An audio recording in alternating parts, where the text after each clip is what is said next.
Q&A segment है, यहाँ पर हमारे पास कुछ सवाल भी आ रहे हैं। पहला जो सवाल है वो राहुल जी का है और ये लिखते हैं सर कि I am a big fan of yours sir, following you on every channel. Please also tell me what are your top picks for mutual funds. आज की डेट में राहुल आप एक अच्छा flexi cap, multi cap, large and mid cap और depending on risk appetite mid और small cap का एक एलोकेशन लीजिए। मुझे ऐसा लगता है कि कंजम्पशन एज थीम अच्छा करेगा। आप एक कंजम्पशन का फंड, अगर रिस्क एपेटाइट उस तरह का है कि जहां आप एक सेक्टोरल बेट लेना चाहते हैं, आप कंजम्पशन का पार्ट ले सकते हैं। हर फंड कैटेगरी में जो मैंने बताया, फ्लेक्सी कैप में भी there are good option. Bajaj का, पैक्टिन का, आईसीआईसी का अच्छे फ्लेक्सी कैप की ऑफरिंग्स हैं, एचडीएफसी का। लार्जर मिड कैप में आपका वाइट ओक है, आपका टाटा है, ऑप्शन नजर। मल्टी कैप में भी आपका एक्सएसबीसी है, साथ में आपका एचएसबीसी है, साथ में आपका वाइट ओक है। तो दो तीन ऑप्शन वहाँ भी है। मिड कैप में जो लार्ज साइज के फंड और स्मॉल कैप में लार्ज साइज के फंड है वो अवॉइडेबल होंगे इस समय, क्योंकि बहुत हाई जिनके फंड साइज बड़े हो गए हैं, वहां पे बिल्कुल। उनको छोटा मोटा एलोकेशन भी लेना है, उसके लिए बहुत बड़ा क्वांटम बाय करना पड़ेगा, तो वो बहुत हाईली डाइवर्सिफाइड हो गए हैं। तो वहाँ यहाँ से परफॉर्मेंस आना seems like difficult. But mid और स्मॉल कैप अदरवाइज ऑल्सो एक सिप के थ्रू और लॉन्ग टर्म गोल्ड प्लान के थ्रू करने का ही बेनिफिट है, जहाँ पे आप 10 ईयर प्लस जो गोल्स है उन्हीं को लैंड कीजिए। इसमें what I suggest. And consumption में देयर आर इंटरेस्टिंग मेरे Tata, Aditya Birla, and then couple of more which have on the radar इनके IPOs आए हुए हैं, मोदी, इंडस्को है। तो डिपेंडिंग ऑन अपने रिसर्च कीजिए, और ये एक अच्छा आप राइट। फ्यूचर को करना। और मेरे हिसाब से सिप कीजिए, और अगर लमसम पैसा डालना चाहते हो तो 10 से 12 हफ्ते का एसटीपी कर दीजिए। ओके, ठीक है। तो सर इनके लिए पहला फ्लेक्सी कैप होगा, दूसरा कंजम्पशन बेस्ड ये फंड ले सकते हैं। बिल्कुल ले सकते हैं। मेरे हिसाब से 4-5 लीजिए। पहला फ्लेक्सी लीजिए, दूसरा हम्म। मल्टी कैप लीजिए, ठीक तीसरा है। लार्ज मिड कैप लीजिए, चौथा स्मॉल और मिड कैप में से एक ले लीजिए, और एक पांचवा कंजम्पशन का, डिपेंडिंग ऑन आप एक थीमेटिक फंड ले सकते राइट। ग्रेट। चलिए, तो राहुल जी आपके लिए ये सॉल्यूशन है, अगर आप नया कुछ पोर्टफोलियो यहाँ पर बनाना चाहते हैं तो जैसा जो 4-5 तरीके के जो म्यूचुअल फंड्स हैं उनकी जो ऑफरिंग्स हैं वो आपको बता दी गई। यहाँ पर आप अपने हिसाब से अपनी रिसर्च करिए, अपने फाइनेंशियल एडवाइजर अगर आपके पास है तो उनके साथ कनेक्ट करिए और अकॉर्डिंगली आप अपना एक जो नया पोर्टफोलियो यहाँ से आप बिल्ड कर सकते हैं। चलिए, अगला जो सवाल आ रहा है छिदर सर, वो रितु सिंह का है। ये पूछ रही हैं कि सर अगर 25 साल के यूथ को अपना म्यूचुअल फंड पोर्टफोलियो बनाना है, एक शुरुआत करनी है इन्वेस्टमेंट की अपनी, तो उसके लिए क्या एक परफेक्ट स्टार्टर प्लान क्या होगा सर? हैं। Very young to start, and I think right. Given option, मेरे हिसाब से सबसे पहले तो अपना एक इमरजेंसी फंड कार्व आउट करें। सबसे पहली बात, उसमें 5 से 6 महीने की salary, because he is young, वो कार्व आउट करें। जैसे initially what he can do is, मान लीजिए वो 10,000 रुपीज इन्वेस्ट करना चाहते हैं, जिसमें से आप 4 इक्विटी म्यूचुअल फंड लेके 2,000 रुपीज का आप एक इमरजेंसी फंड साथ में अ, एक किसी भी आर्बिट्रेज फंड में सेव करना शुरू कर दें। ऐसा करें। और जो चार इक्विटी के फंड हैं उसमें एक आप फ्लेक्सी कैप, जैसे मैंने बताया, large mid cap, multi cap, और एक स्मॉलर मिड कैप में से, डिपेंडिंग ऑन क्या अलाइनमेंट करना है, इन चारों फंड में सिप करना शुरू करें। ये 10,000 का एग्जांपल लेके बता रहा हूँ, और 2,000 रुपये एक आर्बिट्रेज फंड में डाल दें, जो उनका अलग से एक एक कॉपस बिल्टअप होना शुरू हो जाए। जब वो कॉपस बिल्टअप हो जाएगा आपका, तो over a period of time वो एक आपके लिए 6 मंथ्स का एक, हमेशा एक सैलरी का बफर रहेगा, कि कल को किसी कारण से आपको जरूरत पड़ती है पैसे की, आप जॉब चेंज करना चाहते हैं, कुछ अपना काम करना चाहते हैं, आपके पास 5-6 महीने का फ्लो हो। हम यंगस्टर्स के लिए 5-6 मंथ्स कहते हैं। समन हु मैरिड, जिसके बच्चे हैं, वहाँ हम बोलते हैं आपका जो इमरजेंसी कॉपस जो है वो कम से कम 18 मंथ्स का होना चाहिए। एंड वो हमने देखा भी है कोविड में क्या हुआ है, we all have seen that. बिल्कुल। तो आपके पास वो अगर आप मैरिड हैं, आपका बच्चा है, तो उस सिचुएशन में आपका जो इमरजेंसी फंड है वो 18 मंथ्स का होना ही चाहिए। बिल्कुल।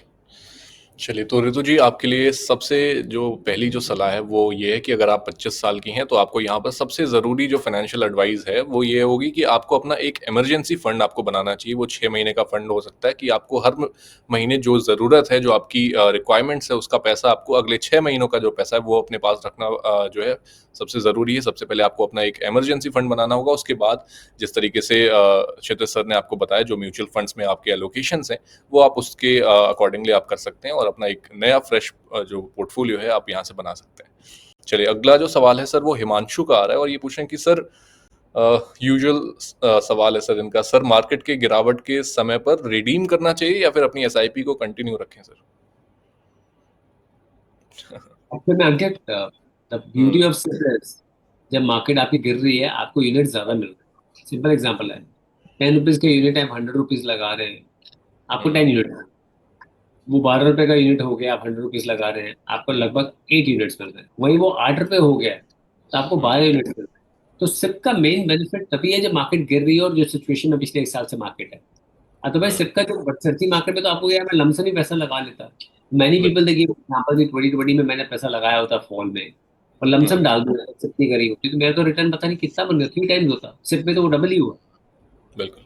और वो तो आप हाइंडसेट में बोल सकते हो ना, तब थोड़ी पता था कि मार्केट कैसे करेगी। फिर बिल्कुल। आज आपको ये दिख रहा है कि 1 साल से मार्केट ने नहीं किया, आपने सिर्फ कंटिन्यू करी है अपनी। अब आपके यूनिट्स एक्यूमुलेट हो रहे हैं, कभी कभी 10 हो रहे हैं, कभी 11 हो रहे हैं, कभी 9.5 हो रहे हैं, ज्यादातर वो कम प्राइस पे हैं बिकॉज 1 साल से मार्केट नीचे है, तो आपके यूनिट ज्यादा एक्यूमुलेट हो रहे हैं। ठीक है, मार्केट फर्दर भी अगर गिरती है तो आप अपनी सिर्फ कंटिन्यू कीजिए और बढ़ाइए, डिस्काउंट लगाए समझिए। आप मार्केट में जब आपका ये थैंक्स गिविंग आता है, ब्लैक फ्राइडे आता है, सेल आता है, या मान लीजिए आपके जो भी सेल्स आती है, जुलाई sale, new year sale, Christmas sale, Diwali sale, आप ज्यादा लेते हैं ना, तब आप ज्यादा स्टफ करने की कोशिश करते हैं, सेल आया सेल आया। तो जब स्टॉक मार्केट में सेल है या प्राइजेस नीचे हैं, तब आप अगर ज्यादा ले सके तो ज्यादा लीजिए।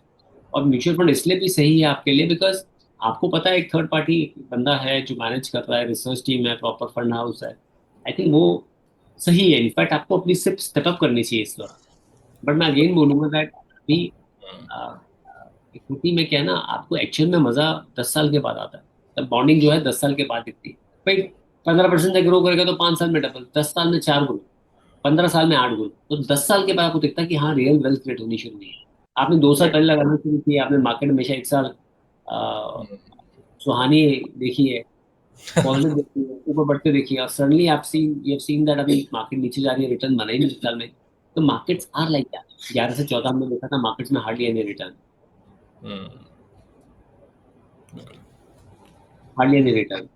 बट ये ऐसा होता ही है मार्केट में।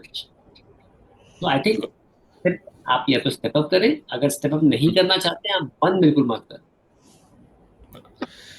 तो जैसा अभी क्षेत्र सर ने बताया कि आप जिस तरीके से आप फ्लिपकार्ट के बिग बिलियन सेल की इंतजार करते हैं, पूरे साल आप इंतजार करते हैं उस समय पर खरीदारी करने के लिए, और जब सेल आती है तो किस तरीके से आपके हाथ से मौके चले जाते हैं, कभी बुकिंग नहीं हो पाती, कभी अगर बुकिंग हो भी जाती है तो वो कैंसिल हो जाती है। बट ये जो इंडियन मार्केट्स में जो सेल लगी है वो लगातार 1 साल से चल रही है। तो 1 साल में आपको बहुत सारे ऐसे मौके मिले जहां पर आप एक्यूमुलेट कर सकते थे, अपनी एसआईपीज को कंटिन्यू कर सकते थे, स्टेप अप भी कर सकते थे। इस पूरे सेल में आपको आपके पास जो कहीं ना कहीं जो यूनिट्स होते वो ज्यादा एक्यूमुलेट आप कर पाते। तो इस वजह से हिमांशु जी आपके लिए ये सलाह होगी कि अगर मार्केट में गिरावट है तो आपके लिए वो एक बिग बिलियन डेज की तरह ही एक सेल का एक मौका है। उस टाइम पर आप ज्यादा से ज्यादा खरीदारी कर सकते हैं, एक्यूमुलेट कर सकते हैं। एसआईपीज को रोकना तो बिल्कुल नहीं है यहाँ पर। चलिए सर उर्वशी सिंह का सवाल आ रहा है, ये पूछेंगे कि सर डिफेंस सेक्टर में मेरा इन्वेस्टमेंट है और आपका क्या व्यू बन रहा है सर डिफेंस सेक्टर को लेकर के, अगर 1 साल की बात करें यहाँ पे? 1 साल का कोई व्यू नहीं है मेरा। कभी भी इन्वेस्टमेंट्स को लेके बात आएगी तो मैं 5 साल का सजेस्ट भी दूंगा आपको। It will do very well, but आप एक सिर्फ डिफेंस ओरिएंटेड फंड में लगा के मत रखिए। आप स्टैगर कीजिए पोर्टफोलियो को। सिर्फ एक स्टॉक में रखने का कोई मतलब नहीं है, या एक एक फंड में रखने का कोई मतलब नहीं है। आप over a period of time अपने पोर्टफोलियो में थोड़े और फंड ऐड कीजिए, बिकॉज आपने एक सेक्टर स्पेसिफिक, थीम स्पेसिफिक अगर फंड एलोकेशन ले लिया है तो उसमें you are just dependent on कि वो सेक्टर कैसा करेगा। आज इस गवर्नमेंट में क्लियर कट फोकस है कि डिफेंस को नेट एक्सपोर्ट बना दें, पर कल को यू नेवर नो, ऐसा हो सकता है कि गवर्नमेंट चेंज हो जाए और उनका फोकस किसी और सेक्टर पे आ जाए। तो आपका डिपेंडेंसी एक सेक्टर पे आपको बहुत ऊपर भी लेके जा सकता है, बट इवेंचुअली वो हमेशा ऊपर नहीं रहता है। हर सेक्टर का एक रोटेशन आता है। तो आप वो रखिए, डिफेंस सेक्टर इंडिया में बहुत अच्छा करेगा। हमारा अपना एलोकेशन जो है 15-16% के आसपास अपने पोर्टफोलियो में डिफेंस है। But at the same time complemented with other sectors also. So आप बाकी के फंड भी ऐड। उर्वशी। बिल्कुल, तो उर्वशी जी आपके लिए जो सलाह होगी वो ये है कि आपको डिफेंस सेक्टर पर अगर आपका फ़ोकस है आप वहाँ भी रखिए, लेकिन हाँ, थोड़ा-सा डाइवर्सिफ़ाई करके आपको चलने की जो है ज़रूरत है। अगर आप इंडिया की जो पूरी ग्रोथ स्टोरी है उसमें अगर आप इन्वॉल्व होना चाहती हैं, उसमें कहीं न कहीं जो है इन्वेस्टमेंट करना चाहते हैं, तो आपको सिर्फ़ और सिर्फ़ डिफेंस सेक्टर पर नहीं, बाकी भी अलग जो सेक्टर्स हैं वहाँ पर भी अपना थोड़ा फ़ोकस रखना पड़ेगा। चलिए चेतन सर एक आखिरी सवाल लेते हैं, सोहेल खान का सवाल है और ये सवाल सर लगातार पिछले 1 महीने से अगर वर्चुअली भी पूछा जा रहा है, जो लोग इन पर्सन मिल रहे हैं वो भी पूछ रहे हैं और बहुत बातचीत है सर ब्लैक रॉक की और जियो ब्लैक रॉक की जो ये उनकी तरफ से जो म्यूचुअल फंड की ऑफरिंग की जा रही है और लगातार ये फ्लेक्सी कैप अभी ऑफर किया जा रहा है सर ब्लैक रॉक का और उस पर ही सोहेल खान का भी सवाल है, ये पूछ रहे हैं कि सर इस पर आपका व्यू क्या बन रहा है जो फ्लेक्सी कैप ऑफरिंग है जियो ब्लैक रॉक की तरफ से। और सर एक मेरा भी सवाल है सर इसमें कि अलादीन जो सॉफ्टवेयर की जो बात की जा रही है लगातार, अब कई लोग ये भी कह रहे हैं कि जो इंडियन फंड मैनेजर्स हैं वो कहीं न कहीं अब वो पीछे रह जाएँगे, ये जियो ब्लैक रॉक के आने की वजह से वो जो सॉफ्टवेयर है, वो बहुत बड़ा गेम चेंजर बन सकता है जियो के लिए और ब्लैक रॉक की जो दोबारा एंट्री हुई है, वो इसी कहीं न कहीं बेस पर कि डीप पॉकेट के साथ और जो उनका सॉफ्टवेयर है वो कहीं न कहीं मर्ज कर रहे हैं और पूरी म्यूचुअल फंड इंडस्ट्री अब डिसरप्ट होने वाली है। देखिए Ankit, change is the only constant. मैं आपको बताऊं, कुछ ना कुछ तो होगा। बट हमारी हमारी जो लाइन है ना, जिसको हुँ, पर्सनल फाइनेंस बोलते हैं, वहाँ हुँ, पर्सनल पहले आता है, फाइनेंस बाद में आता है। Aladdin right. आ जाए या अ, हुँ, हुँ, जलालुद्दीन आ जाए, कोई आ जाए, खान हुँ, साहब भी यहाँ पे हमारा आंसर सुन रहे हैं, तो मैं उनको भी बोलूंगा दैट होगा क्या कि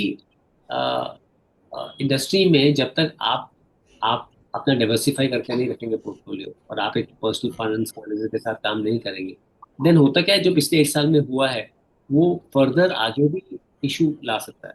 अभी 1 साल में क्या हुआ, maximum number of SIP closures कहाँ हो रहे हैं? उन प्लेटफॉर्म्स पे हो रहे हैं जहां पर आपके डायरेक्ट प्लेटफॉर्म्स है, डायरेक्ट इन्वेस्टमेंट्स हैं। हुँ, क्योंकि वहां बात करने के लिए किसी कोई नहीं है। अभी आप नॉर्मल एक पार्टनर होगा, उससे अगर आप बात करते हैं जिसके थ्रू आपके इन्वेस्टमेंट्स आते हैं, देन यू सी दैट यार ये बंदा मेरा हैंड होल्ड कर रहा है। तो हुँ, I have nothing, Sohail, I have nothing to say right now about this flexi cap fund. It's a new offering and Jio अपना अच्छा काम करने के लिए आया है, आने वाले टाइम में अच्छा ही काम करेगा। और जब भी जियो आता है, रिलायंस कुछ लेके आता है, तो इंडस्ट्री उससे बड़ी ही होती है। तो एग्जिस्टिंग फंड मैनेजर पे कोई बात आ जाएगी, कुछ होगा, ऐसा मुझे बिल्कुल नहीं लगता है। I don't think so.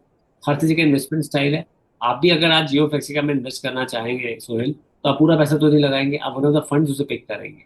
सो आई बिल्कुल। थिंक फ्लेवर के चक्कर में आप जरूर ले सकते हैं, एक फंड ऐड कर सकते हैं, बट यस, इंडस्ट्री के थोड़े से टर्म्स डिफरेंट होंगे अगले 5 6 साल हुँ, में, क्योंकि क्लाइंट भी इवॉल्व हो रहा है। तो you'll see more and more index funds, funds of fund category, mix baskets, momentum strategies कमेंगे, वो आपको हुँ, काफी ज्यादा।